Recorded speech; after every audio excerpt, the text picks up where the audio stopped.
Break के बाद स्वागत है। जम्मू कश्मीर में विधानसभा चुनाव के लिए लगातार कसरत जारी है। इससे पहले परिसीमन आयोग ने सभी विधानसभा क्षेत्रों का ब्यौरा तैयार कर लिया है।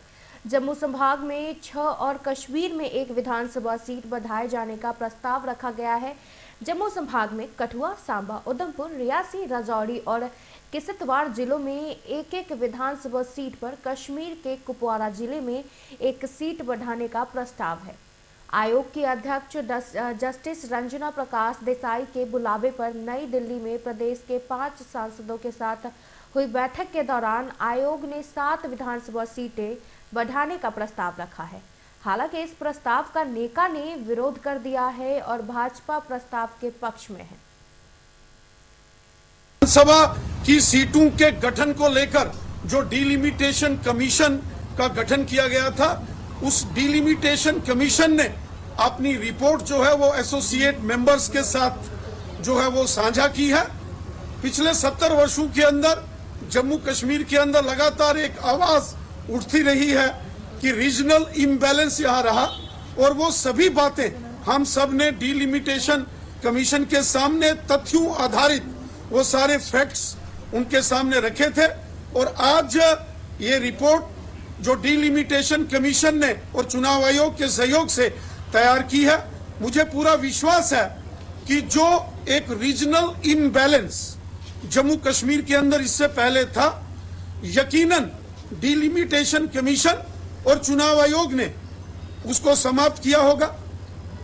जम्मू कश्मीर के अंदर 70 वर्षों में हमेशा से ही ये आरोप लगते रहे हैं कि जम्मू संभाग को उसका हक नहीं दिया गया, और ये सभी बातें हमने डिलिमिटेशन कमीशन और चुनाव आयोग के सामने रखी थी, और अलग अलग पॉलिटिकल पार्टीज के लीडरों ने भी ये सारी बातें जो हैं वो चुनाव आयोग और डिलिमिटेशन कमीशन के सामने रखी हैं।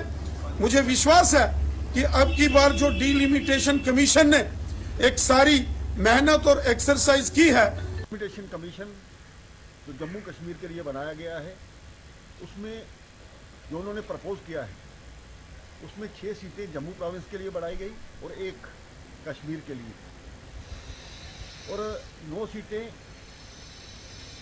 एसटीज के लिए, 7 सीटें एससीज के लिए। एक स्वागत योग्य कदम है।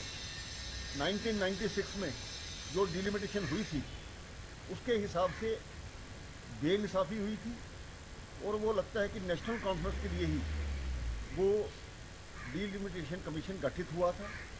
तो कुल मिलाकर के उम्मीद है कि एक न्याय होगा, और आने वाले समय में जम्मू कश्मीर में सभी वर्गों को न्याय मिलेगा और सभी को रिप्रेजेंटेशन मिलेगी। तो जल्द ही डिलिमिटेशन कमीशन की रिपोर्ट आने की उम्मीद है, और उसके बाद राज्य में एक चुनी हुई सरकार बने। प्रपोजल को जो आज रखा गया है उस मीटिंग में, क्योंकि ये कानून के मुताबिक नहीं है, ये मैंडेट के मुताबिक नहीं है जो डिलिमिटेशन कमीशन का मैंडेट था। और ये भी बदकिस्मती की बात है कि आज जो बयान सामने आया है कि नेशनल कॉन्फ्रेंस ने मुबारकबादी जो दी है कमीशन की वर्किंग को और सहमति इसके साथ जताई है। हम तो पहले से कहते थे कि नेशनल कॉन्फ्रेंस और बीजेपी सीके के 2 फेस हैं, ये हैंड इन ग्लोव है। जो कहते हैं ना, पुरानी कहावत है, the cat is out of the bag.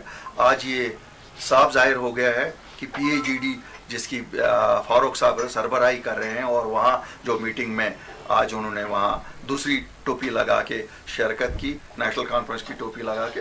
बात तो एक जैसी है ना, उसमें कोई फ़र्क नहीं है। ये हमेशा से इन दोनों जमातों का, या तीनों या चारों जमातें, जितनी भी जमातें हैं, ये चाहे बीजेपी हो, चाहे कांग्रेस हो, चाहे नेशनल कॉन्फ्रेंस हो, चाहे पीडीपी हो, ये तो हमेशा दिल्ली के सहयोगी रहे हैं। 1947 ने इन्होंने यही ऐसा ही रोल अदा किया है।